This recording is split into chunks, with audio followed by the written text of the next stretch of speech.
It was up. We had to jump out a damn plane.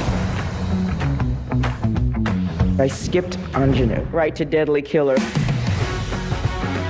She was a powerful force on the screen. She is fearless. She tore the movie industry up. I think I started a movement. Hello, I'm Ben Mankiewicz. Welcome to Turner Classic Movies, where my guest once again is Pam Grier. Hello, Pam. Hello, Ben. Oh, I like that. Pam is the focus of season 4 of TCM's podcast, The Plot Thickens. Pam, thank you for opening yourself up to this podcast and for coming in tonight to talk about a slate of your films. The next one we have coming up is from 1972. This is Hitman, co-starring Bernie Casey. What do you remember from Hitman? I had to bring more to what was on the page. Emotionally, action, sexuality, and they said, just be yourself. I go, not really. But I want to give off something that the other actor can work from. Yeah. And you wouldn't get that opportunity to rehearse or meet with the actors. And Roger Corman, he really loved, foreign movies and the actors, the actor prepares.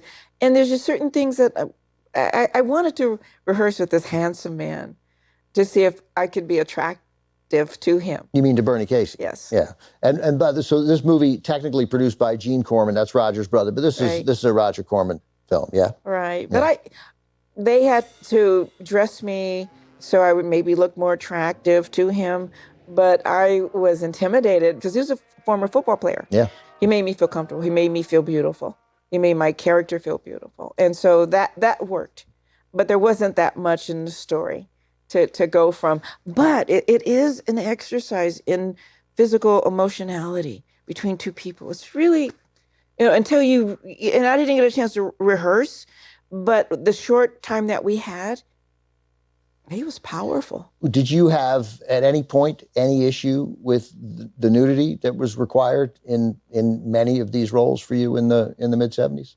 No, I really wanted to work on that, showing my sexuality as a Black woman, not the perfect body, but I saw in European films, which Roger let me see some of the work that the European actresses were beautifully nude. Roger Corman. Fellini and, Bertolucci. There was just this beautiful femininity that American men, all men, would just melt the power of a woman and her body, and if she knew how to use it and felt that. And I didn't feel that was more detached, and because maybe by culture, I just saw complexities, and I said, I have to figure out, I'm going into this, I have to figure out what it's going to be. Am I going to live up to it, or are people going to dress me up to be sexy, or can I put it together? Is it all going to be formulated for me, or can I get in touch with it? Sadly, Lorraine Gary, the wife of Sid Sheinberg, later on, they were going to be my mentors and try to get me into mainstream. She took me shopping because they felt so sorry for me. But you did feel comfortable. You embraced it. You thought you could. It was acting. Yeah. I didn't wear, in person, I would never wear the clothing that they dressed me in. Pam, we'll talk more after the movie, but let's watch the film now. And a little tease, Pam's character has a very interesting last couple of minutes on screen. Here's the movie from 1972, Pam Grier and Bernie Casey in Hitman.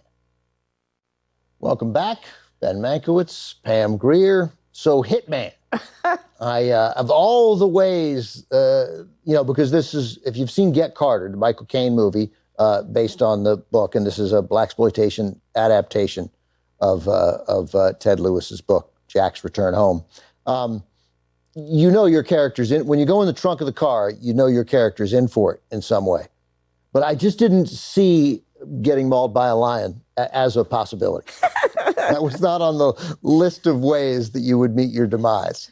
But I liked it though. It added international. I didn't mind.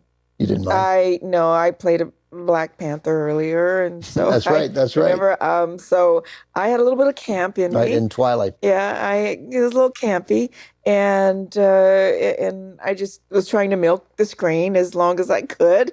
Bernie was handsome; he had his moments, and I just wanted to take mine, And I just said, okay, I might get these roles where I won't have as much. They'll use my name for box office or whatever, but I want to be able to help that actor achieve what he needs to achieve. Blaxploitation films made you a star.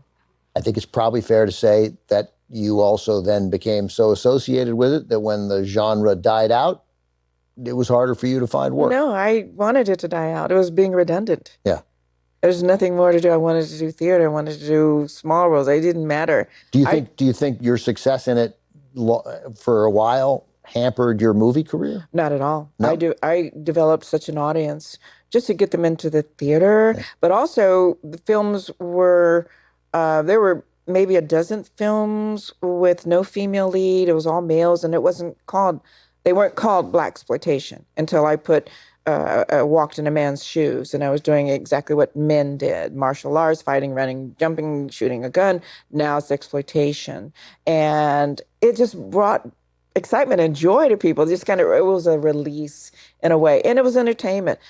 And the other side was, yeah, man, somebody is knocked out. It's not 2 or 3 punches. It's just one. It's one gunshot. It's one. And so they're trying to lighten it up because in the hood, it's deep. It was pretty bad. And we couldn't show that. They wouldn't come because they live it. They see it. New York, Harlem, Cabrini Green, West Coast, Compton, you name it. There's places that you were at 6 o'clock, you're in because they're shooting bullets up at night and they'll come down, hit you in the head and kill you all day, every day.